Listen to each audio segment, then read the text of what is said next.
केसरी त्योहार। विमल, बोलो जुबान केसरी। केसरिया से मन जोगी हुआ रे, दिल झूमे देखो मतवारा हुआ रे। केसरिया से मन जोगी हुआ। हर पल मनाओ केसरी त्योहार। विमल, बोलो जुबान केसरी। नमस्कार, स्वागत है आपका रिपब्लिक भारत पर। मैं हूं आपके साथ अनामिका सिंह काली। रात के 10 बज चुके हैं और ये वक्त है आपको कुछ ऐसी खबरों के पीछे की खबर दिखाने का, यानी पूरी पड़ताल दिखाने का। क्या मदनी को सरकार संविधान के बाद सुप्रीम कोर्ट पर भी भरोसा नहीं रहा? ऐसा हम क्यों कह रहे हैं, आपको दिखाएंगे अपनी रिपोर्ट के जरिए।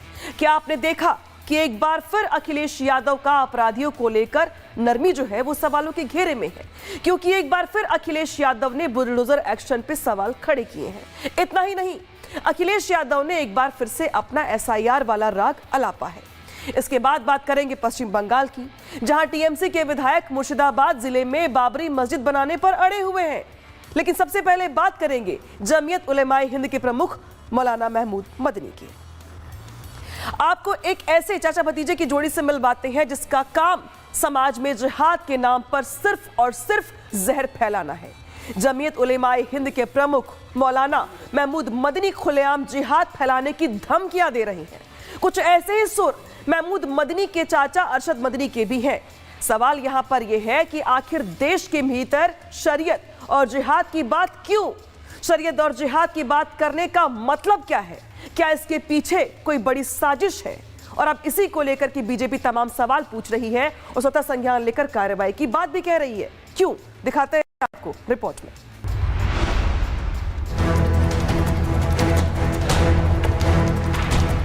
कि अदालतें हुकूमतों के दबाव में काम करती हैं। सुप्रीम कोर्ट उस वक्त तक ही सुप्रीम कोर्ट कहलाने का, उस वक्त तक ही सुप्रीम कहलाने का मुस्तहिक है जब तक आईन की पाबंदी करे। जब जब जुल्म होगा तब तब जिहाद होगा। वो कहते हैं मादरे वतन के लिए जान कुर्बान। वो कहते हैं देश के लिए कुर्बानी दी थी, देते रहेंगे। लेकिन जब बात होती है कानून की, संविधान की, नियमों की, तो वो आपा खो बैठते हैं। फिर मादरे वतन से ऊपर हो जाता है मजहब, फिर देश से ऊपर हो जाता है कौम, और जुबान से निकलने लगते हैं देश विरोधी, संविधान विरोधी और संस्था विरोधी बयान, जिसका नमूना पेश किया जमीयत उलेमाए हिंद के प्रमुख मौलाना महमूद मदनी। जमीयत उलेमाए हिंद का कार्यक्रम था भोपाल में, भीड़ जुटी थी हजारों में, लेकिन मौलाना महमूद मदनी को संदेश देना था भारत में रह रहे 25 करोड़ से ज्यादा मुस्लिमों को। संदेश उसका जिसकी आज पूरी दुनिया मुखालफत कर रही है। संदेश धार्मिक कट्टरता का, संदेश संवैधानिक संस्थाओं से जंग का, संदेश बड़े जिहाद की तैयारी का, संदेश जिहाद के नाम पर अराजकता का, संदेश देश में गंभीर संकट पैदा करने का। अगर ऐसा नहीं है तो लोकतांत्रिक देश और संविधान सर्वोपरि जैसे शब्दों से खेलने के बाद जमीयत उलेमाए हिंद के प्रमुख मौलाना महमूद मदनी ने ये क्यों कहा कि जहां जहां जुल्म होगा वहां वहां जिहाद होगा।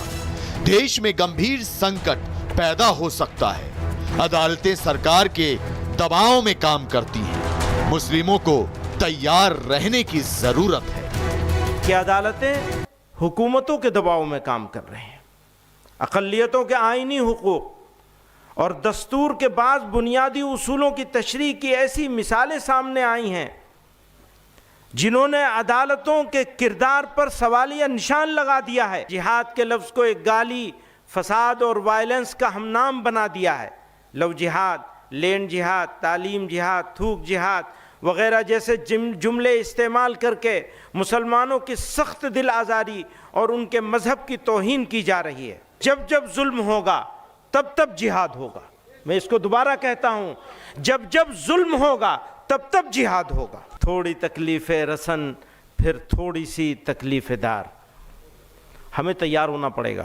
थोड़ी तकलीफ़ रसन, फिर थोड़ी सी तकलीफ़ दार, इसके बाद है दोस्तों आराम ही आराम है। सवाल है कि किस चीज के लिए तैयार रहने को कह रहे हैं महमूद मदनी। सवाल यह है कि क्या मदनी को सरकार, संविधान के बाद सुप्रीम कोर्ट पर भी भरोसा नहीं रहा?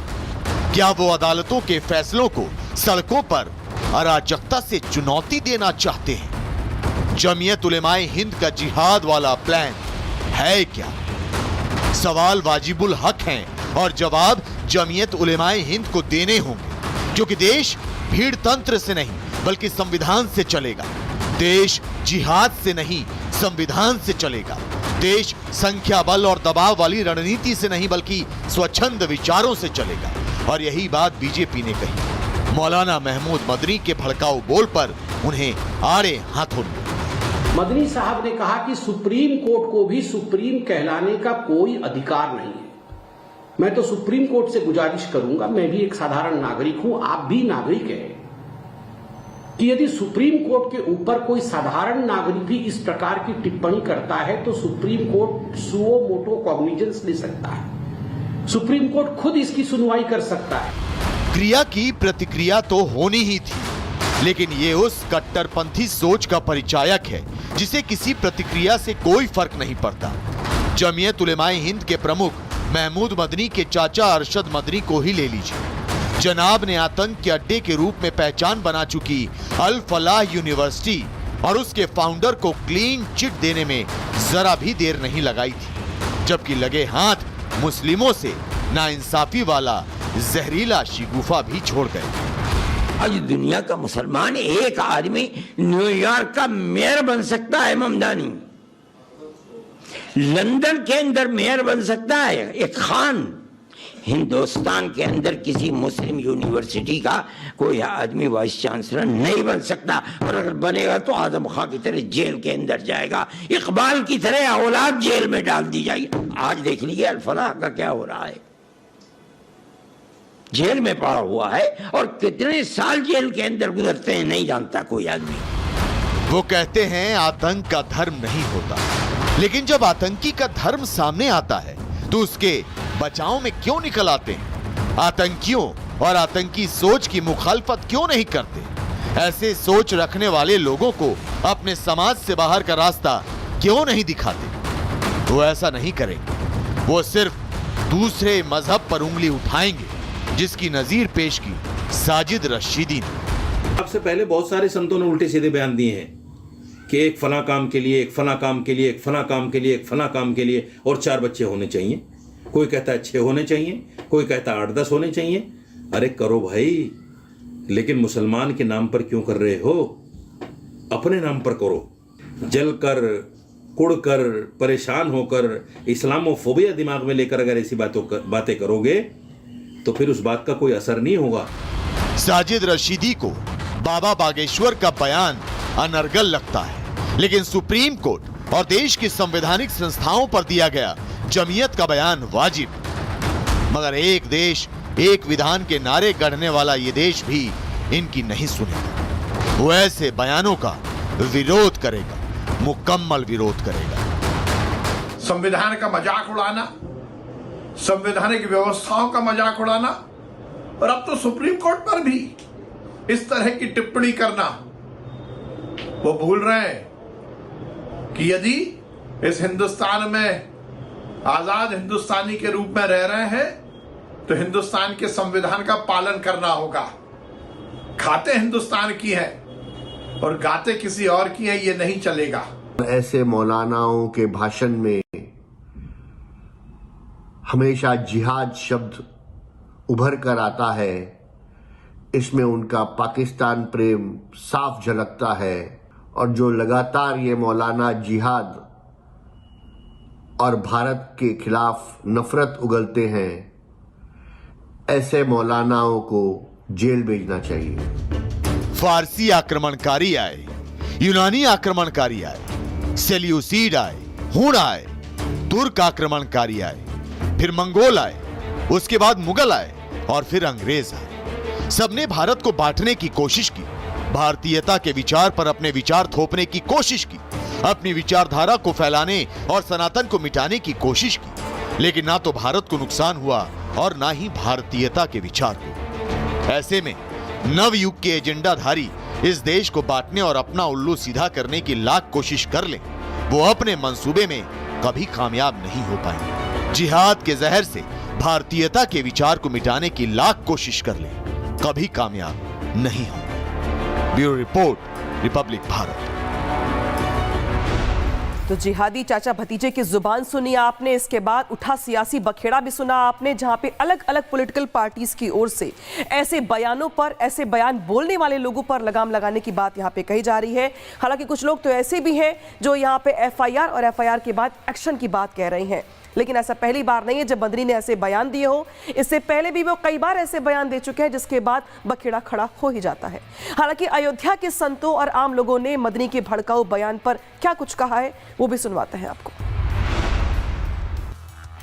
सड़क के चौड़ीकरण में कई पेड़ हैं, कई मंदिर है जो तोड़े गए हैं, मस्जिद और एक जो हिस्सा है उसे नहीं तोड़ा गया, उसकी खिलाफत में देखिए एक पोस्टर, ये पोस्टर लगाकर तमाम साधु संत और संगठन के लोग मौजूद हैं, जहां पर जिस जगह पर यह अतिक्रमण ईदगाह है उसको प्रशासन द्वारा नहीं हटाया गया, इस बात का विरोध करने के लिए तमाम लोग मौजूद हैं। आप देखेंगे नारे लगाते हुए, अपने विरोध की आवाज उठाते हुए तमाम ये लोग दिखाई दे रहे हैं। इनसे ही बात करेंगे। महाराज जी, क्या मांगे? मांग हमारी है कि जो अतिक्रमण वहाँ अवैध हुआ है उसको प्रशासन हटाए, उसको ध्वस्त करे। नाप करके निशान लगा दिया गया है, लेकिन किसी प्रकार के लिए हमको मान्य नहीं है, क्योंकि 3 साल से प्रकरण चल रहा है। बार बार ये चीज़ें बताई जाती हैं कि नापी हो रही है, पैमाइश हो रही है। अगर एक कोई जगह है उसको कितनी बार नापा जाएगा? ड्योढ़ी रवनाही मार्ग के चौड़ीकरण व उच्चीकरण के जद में जितने भी वृक्ष आए पीपल के और जितनी भी चलिए अब खबरों में आगे बढ़ते हैं और अब बात करते हैं देश के चुनाव की। देश में जब भी चुनाव आता है, नफरती टूलकिट तुष्टीकरण के चक्कर में हिंदुओं को टारगेट करना शुरू कर देता है। इन दिनों पश्चिम बंगाल और महाराष्ट्र से कुछ ऐसी ही बयानबाजी सामने आई है जिसमें हिंदुओं को खुलेआम गिदड़ भपकियां दी जा रही हैं। आखिर कौन दे रहा है ऐसे बयान और क्यों यहाँ पे सियासत गर्मा गई है, दिखाते हैं आपको रिपोर्ट के जरिए।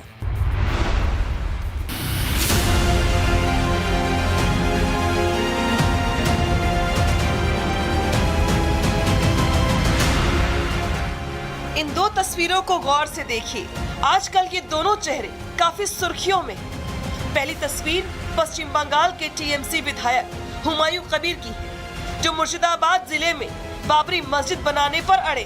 हुमायूं के बाबरी मस्जिद बनाने वाले फैसले से पूरा हिंदू समाज आक्रोशित है। हिंदू संगठन बाबरी मस्जिद बनाने का विरोध कर रही है, लेकिन हुमायूं बार बार गिदड़ भपकियां दे रहा है। जरा सुनिए कैसे हुमायूं हिंदुओं को चैलेंज दे रहा है। এবং করব কোন শক্তি থাকলে আমাকে রুখে নেবে, তাতে আমি সহ 100 জন শহীদ হলে 500 জনকে শহীদ করে দেব। ওখানে আমার চ্যালেঞ্জ, এটা কেউ বলেছে তো यूपी। टीएमसी विधायक हुमायूं कबीर यही नहीं रुके, उन्होंने उमा भारती को भी निशाने पर लिया और बताया कि ये अयोध्या नहीं मुर्शिदाबाद है। যে उमा भारती जी ex chief minister Madhya Pradesh, তিনি বলেছেন ईंट खुल लेवे, हिंदी से बोले चोर बेटा एक एक ईंटा खुल लेंगे। यह अयोध्या ना मुर्शिदाबाद। আমি বলছি हुमायूं कबीर ने हिंदुओं को पश्चिम बंगाल में बढ़ती मुस्लिम आबादी। तो यहाँ पे देखा आपने कि किस तरीके से पश्चिम बंगाल में जिस तरीके से टीएमसी के विधायक की ओर से हुमायूं कबीर की ओर से बार बार इलाके में बाबरी मस्जिद बनाने का ऐलान किया जा रहा है, उसके बाद से बंगाल में तमाम सवाल खड़े हो रहे हैं कि क्या ये जानबूझकर बंगाल में चुनाव को लेकर दिया जा रहा है बयान? क्या ये वाकई में वोटरों को एकजुट करने का प्रयास है या फिर माहौल को खराब करने की कोशिश? बंगाल के बाद अब बात करते हैं यूपी की। उत्तर प्रदेश में योगी की फोर्स का ताबड़तोड़ एक्शन लगातार जारी है। योगी के अपराधियों पर कार्रवाई से अखिलेश यादव बौखला गए हैं। अखिलेश योगी की कार्रवाई पर पलटवार कह रहे हैं, लेकिन उनके बयानों से कई सवाल पैदा हो रहे हैं कि आखिर महिला माफियाओं पर बाबा के बुलडोजर से अखिलेश यादव को इतनी परेशानी क्यों हो रही है। हालांकि ऐसा पहली बार नहीं है जब अखिलेश यादव की ओर से ऐसा बयान दिया गया हो, तो सवाल खड़े होते हैं कि आखिर बार बार अपराधियों पर जब भी कार्रवाई सामने आती है तब अखिलेश यादव को दर्द क्यों होता है। देखिए। I love बुलडोजर बाबा, जय हो bulldozer Baba, I love bulldozer Baba. UP में योगी मॉडल सुपरहिट हो चुका है। बुलडोजर अपराधियों पर कहर बनकर बरस रहा है। बाबा का बुलडोजर कई माफियाओं के साम्राज्य मिट्टी में मिला चुका है। लेकिन माफियाओं पर ताबड़तोड़ कार्रवाई अखिलेश को रास नहीं आ रही। तभी वो कार्रवाइयों पर सवाल उठा रहे हैं। ये जमाना सीबीआई का नहीं है, ये जमाना बुलडोजर का है। बुलडोजर कहां है? बुलडोजर कब चलेगा? भारतीय जनता पार्टी माफियाजीवी पार्टी है, माफियाजीवी है। भाजपा में एनकाउंटर माफिया। अखिलेश का बयान सीएम योगी के बयान के जवाब में आया, जहां उन्होंने सपा सरकारों पर वन डिस्ट्रिक्ट वन माफिया पालने की बात कही थी। अखिलेश की बौखलाहट वाजिब थी, क्योंकि योगी ने सपा के कमजोर नस पर नश्तर चुभोया था। आप ओडीओपी तो नहीं दे पाए, लेकिन वन डिस्ट्रिक्ट वन माफिया जरूर दे दिए थे।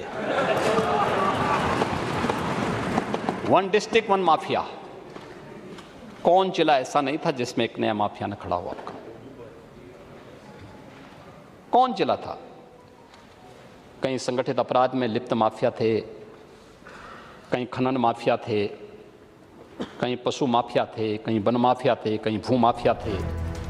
एक तरफ माफिया पर बुलडोजर चल रहा है, तो दूसरी तरफ बदमाश अपराध करने से पहले 100 बार सोचते हैं। दंगाई योगी फोर्स से थर-थर कांपते हैं, क्योंकि उन्हें पता है कि यूपी में अपराध किया तो बाबा डेंटिंग पेंटिंग कर देंगे।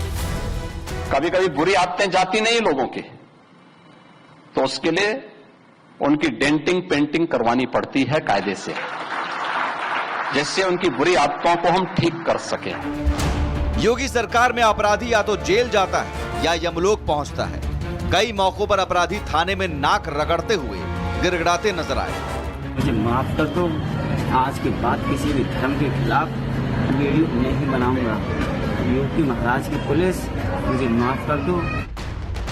योगी सरकार के 8 साल में ताबड़तोड़ एक्शन हुआ है।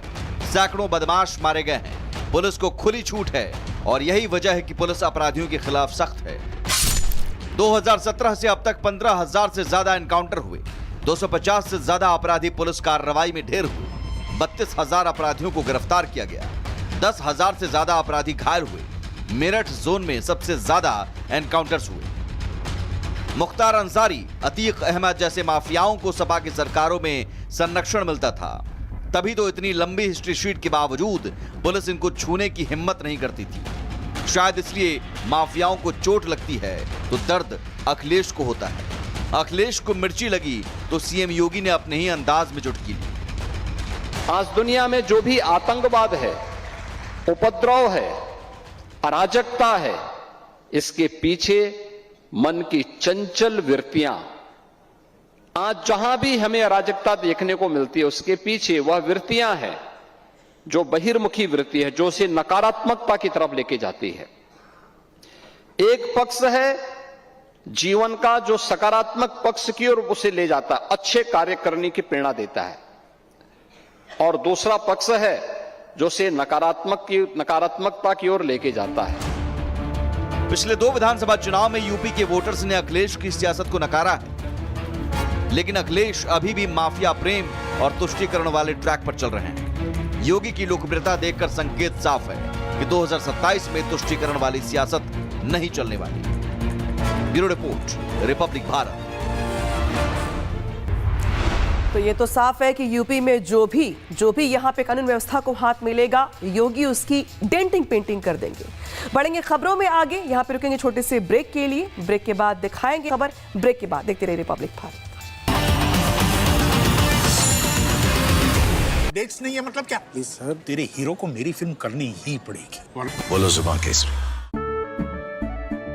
केसरिया से मन जोगी हुआ रे, दिल झूमे देखो मतवारा हुआ रे।